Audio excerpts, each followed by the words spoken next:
I either do it or I don't do it. Now, the beauty of Fair Park is the Irish Festival is 90% indoors because of the warehouse buildings that are out there.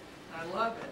I did an event several years ago called Big Top at a trolley stop, and we had a Big Top tent set up at the corner of Lemon and Central, and there was no building near us, and the weather turned horrible. I had to move all these people out of this huge tent, 1,500 people that were already in there, and I went to the ringmaster and I said, quietly tell them that we have some problems with the tent and they have to move out. I put everybody in the dart station when we had one of the most horrible storms ever, blew all my tents away, just was a disaster, but all the people were safe. We shoved them all down into the dart station. So that's another part of Plan B. And again, we're kind of moving around on this list, but what is your plan for a weather problem? You've got to have that Plan B. You've got to have a movement plan. But I can't move my date on any of my events because there's so many moving parts to it. You just can't stop and move over one day. Do you rent the place for 2 days? We have the part of the contract. If it rains one day, the next day is automatic. We pay for it. They have a thing called rain insurance. I've never taken it out because it's very, very expensive. It's so specific that you really can't take advantage of it. People ask me about it all the time, and I've checked into it many, many times. But you have to have a meteorologist on site. It's got to be what rain falls at DFW Airport. It doesn't make a difference where your event is. So you just either have to make sure you've got a facility or do what they do and have a contingency plan on the venue itself. You have a question here. Yes. This goes to the guest speaker. In a huge event, obviously, you're bringing in somebody who's very well known. You make the whole event marketing that that person was going to be there. In the case that he or she doesn't show up, what was the process before for getting the Plan B, and how do you tell somebody you're going to be my backup guest speaker? Most people that have that as a job or an expertise are familiar with that. There's lots of people that can come in at the 2nd or 13th hour as a backup. I mean, I do, mine's primarily with the entertainers. So I always have bands who can move from one stage to another. I've not really had a problem with speakers and such, but it's you know, the general public just has to understand it. But I've never had to deal with a second speaker. I deal with entertainers who don't show up or who are late. I use street musicians to throw them up on a stage and say, play until the guy gets here. One aspect of that is communication, which we covered as we go along. Yeah, I was just going to make a comment. You never know what's going to happen, so it's really good to have a backup because our Collin County Habitat had invited, and the guests were supposed to be Tony Romo and Jessica Simpson, and they broke up 2 weeks before the event. And so he said he would go ahead and come, but he never showed, but we had a band to come. But you never know what's going to happen. Well, you know, you take a big risk with anyone that's not like that. But these are the uncertainties, right? There are some events which are certain to have in 2 days. Like for example, I planned for Eid celebration, right? We do this Muslim festival. Muslim festivals are based on sighting of the moon. So you don't know if it is this day or that day. So we got to have planned right a few months ahead to have Eid on both days. I'm sure some of the people are in the room. I'm sure they can relate to it.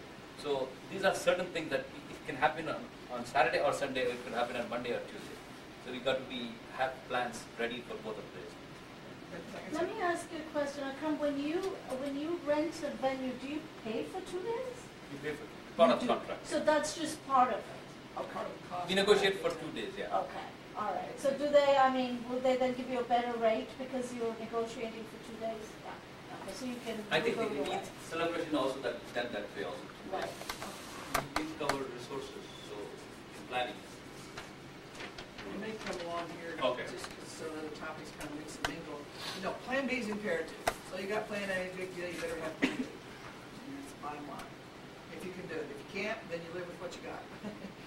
You live with the hand you're dealt. Tell them about the snow. Oh, yeah.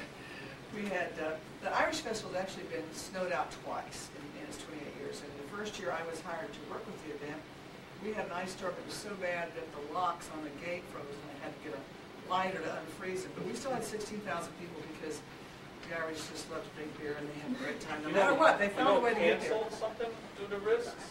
We have canceled the show, the event 1 year, and that's because the snow was so bad that the city was locked down. It was kind of like what we've been experiencing with this freeze, but that's an extreme situation. You know, it's mostly a rain situation. Like I say, I try to encourage my clients to use venues that have Plan Bs obvious. You know, if you're going to be in a park, is there a building close by? You know, do a center where there's both opportunities there. And I'm a proponent of Fair Park. I'm a huge proponent of it, but that's just me and the way I work with stuff. But Plan B is important. You just never know. Budgets.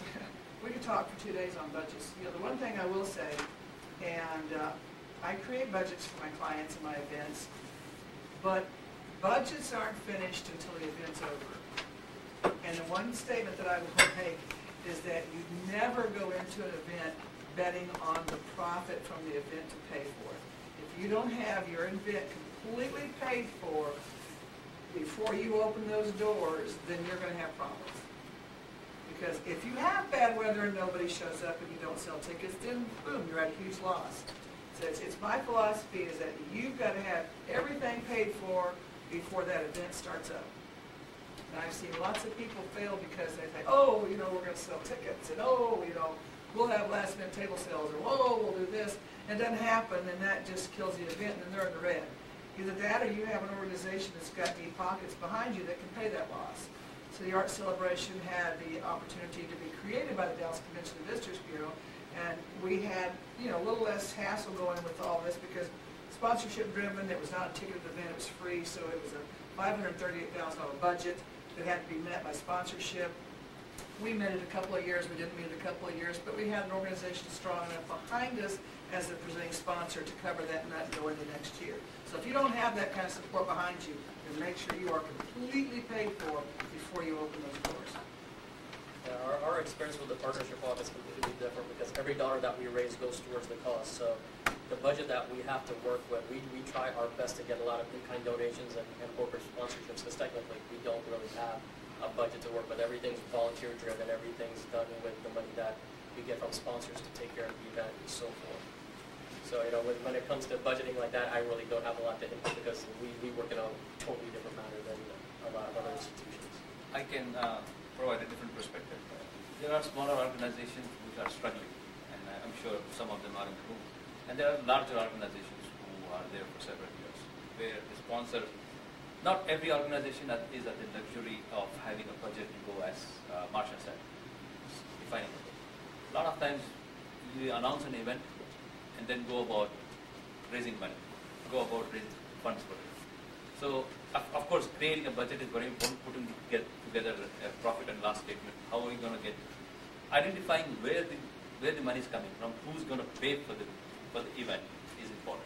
Like, for example, pricing tickets or sponsorships, or somebody is just giving away giveaways, free giveaways. So you've got to identify who's going to be paying for it and arrive at the budget. Budget could be as little as for the event anywhere from $20,000 Oh yeah, I to did $2 million. It varies. So event in nature, I you know, like I emphasize on four things basically on the whole event thing. And one is planning, communication, funding, and the next one is marketing. I'm sure Marsha is going to start as we go about it. I'm going to put it on that way we can see in 4 different quadrants how an event is organized, what is the flow.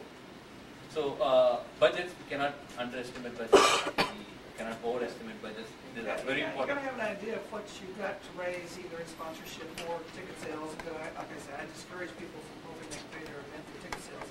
But you've got to have an understanding of what's going to cost. And I'll segue into the cost by another topic here called permits. Permits are a major part of your budget. I am responsible for processing all the permits. And by the way, I do an event that has a budget for less than $20,000, and it works out real well. Every event's got a different size, a different command. You've got different budgets for every single thing. Biggies are bigger, but small festivals happen without a big budget. But permits are a curse and a blessing, and they cost money.